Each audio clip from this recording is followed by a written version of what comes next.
Hey everybody, this is Blake here, and just a heads up, I appear to be losing my voice. I'm not sure whether it's because of the weather or if I'm getting sick. Hopefully it's the former.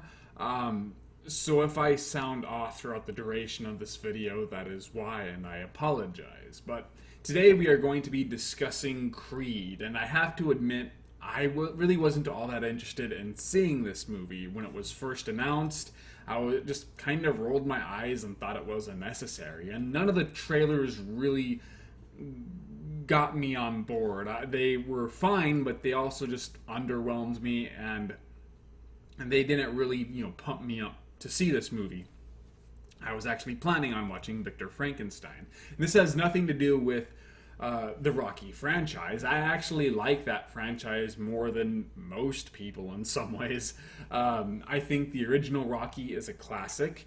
The final bout when they start playing Going the Distance, in my opinion, is one of the best movie moments ever. It's the perfect use of music, choreography, direction, cinema, everything just is perfect during that moment. That always gets to me. And Rocky 2, it's good, not great, a worthy sequel, but not necessarily in the same league as its predecessor. Rocky 3 has always been a lot of fun to me. It's actually my personal favorite of the sequels, just for sheer entertainment value. Yes, it's very cheesy, and yes, there are some parts where you can't take it seriously these days, but I still like it a lot. Rocky 4, you'd think I would enjoy for the same reasons that I enjoy Rocky 3, but oddly, no, I actually don't care for it very much. It has its moments for sure, and I don't hate it, but I thought it was a bit fillery in certain areas where they dragged various scenes out, especially when Rocky's going through his depressed montage and he's just flashbacking. It went on for too long and got irritating. And it just, I think, took it a bit too far in terms of how much cheese the audience can process. So I don't care for that one as much. Rocky 5 I actually think is underrated. I guess I understand why so many people hate it, but I appreciated that it broke the formula. It did something totally new, and I thought it was executed rather well, but it does have flaws, and I felt Tommy Gunn was kind of a boring villain. So I guess I understand why it's not very well liked, but I personally like it. Rocky Balboa, the sixth film, on the other hand, is, in my opinion, the most overrated of the Rocky movies. Still pretty good. There are definitely some moments that are masterfully executed, but at the same time, I just thought it was running off nostalgia a little bit much, and I don't like it when movies do that. And by then, I was burned out on the whole, Rocky character arc, which seems to reset after every film, where he, feels like he has to get into the ring to prove himself, but at the end, he realizes that it was ultimately unnecessary, that he doesn't need to prove himself, and then it just resets for the next one, where he's going through the same stuff over and over again. And by then, I was just kind of done. I didn't think Rocky needed an epilogue movie, but still, well done for what it was, and I get why people love it so much, especially since they hate Rocky 5.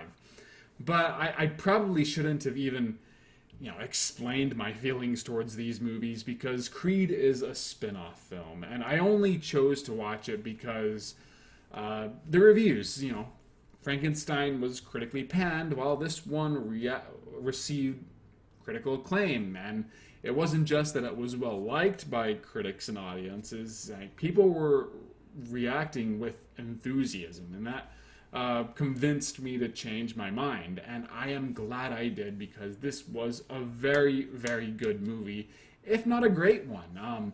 I like it more than the Rocky sequels, and even though I still think the original Rocky is better, I'd say that Creed probably deserves to be, held up next to it, in the same league, even if it is not, the same in terms of quality. The problem with Creed and all boxing films is that it's stuck within the shadow of Rocky. That film perfected the formula to such an extent that I don't think there will ever be a boxing film that will be able to top it. But one thing I really do like about Creed is that it actually does.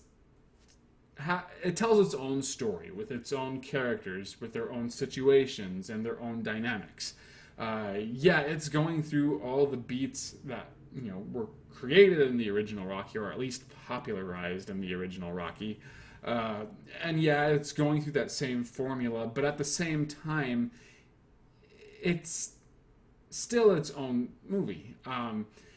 And I appreciated that.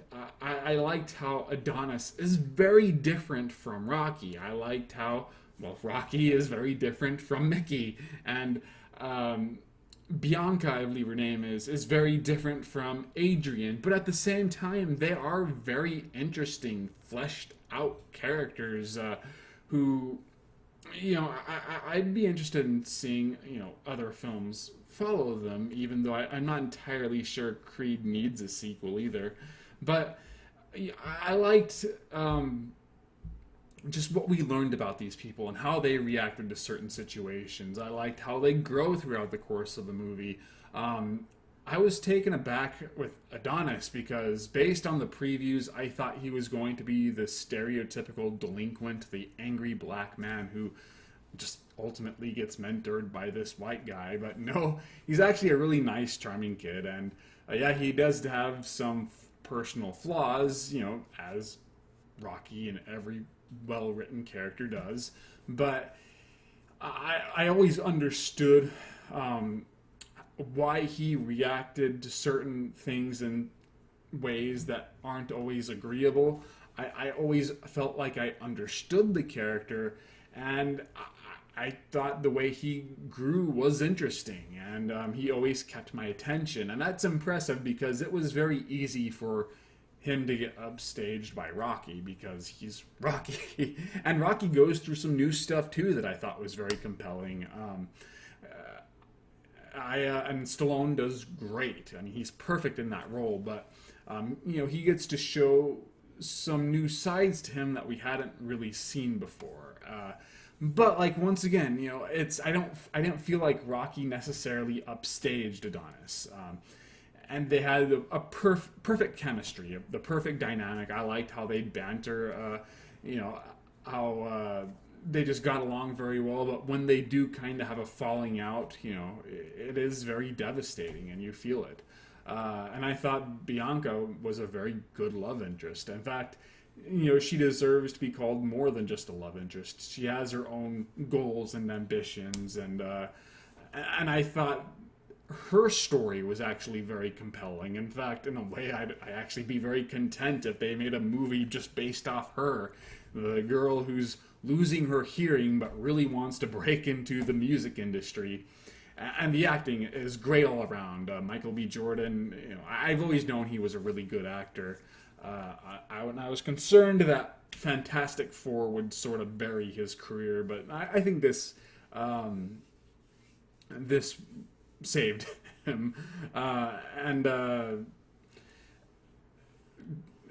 film, it made a perfect emotional connection with me and also the audience I experienced this movie with. When it was trying to be funny, people laughed. When it's being charming, I'd smile. When it's being sad, it was genuinely tear-jerking, and I could actually hear people sniffling behind me. And but when it got triumphant, and that was when the film shined for me, because it's just so satisfying. I mean, you really feel victorious by the time the movie ends, and that's an amazing feeling that you don't experience very often in film these days, unfortunately. Maybe it's just because of the types of films I enjoy, but I love that aspect of it.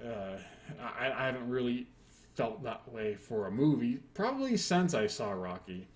And the final fight was excellent too. Very well choreographed. It was brutal. It was fast paced, but I liked how, if you look at the original Rocky and most of the sequels, like, you could tell that the boxing doesn't really look authentic, and I don't care because I'm not a big boxing fan anyway. But some people have pointed that out, and I could see where they're coming from. And I thought Rocky Balboa sort of fixed this, but at the same time, it was too clinical. It played out just like it was. You were watching an actual boxing match, and I just kind of felt detached emotionally from it. But here they found the perfect balance where, yeah, sometimes you'll feel like you're watching a pay-per-view bout, but then other times they'll bring you in and you will be like in the character's shoes, and you will almost be experiencing what they're experiencing. When they get hurt, you like instinctively kind of cover yourself. When they get a good shot, you're like, yeah, go on, get it.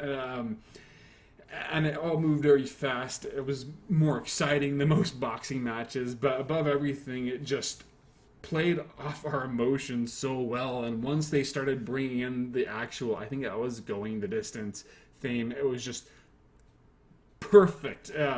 I love that. And the music in general, I liked how they took the Rocky theme but gave its own spin, so it felt more like Adonis's theme, but you still had that Rocky motif in the music. And you could argue that this once again draws just more comparisons with Rocky, and I still think Rocky had better music. But also remember that Rocky was so iconic and memorable that if you do anything kind of like it, you're probably going to compare it unfavorably. But personally, what I stress was it brought what I liked about the Rocky music, but had its own style to it. And that's really difficult to pull off, and I really appreciated the movie for it. And that's really all I have to say. I thought it was an excellent film, one of the better films I've seen this year. Watch it. I did not do a written review, but I have done written reviews of Above the Law with Steven Seagal and Heroes of the Wild, a kung fu movie. So please read those. Follow me on Facebook and Twitter. And I hope you enjoyed this video, and I hope I'm not getting sick. And I shall see you guys later.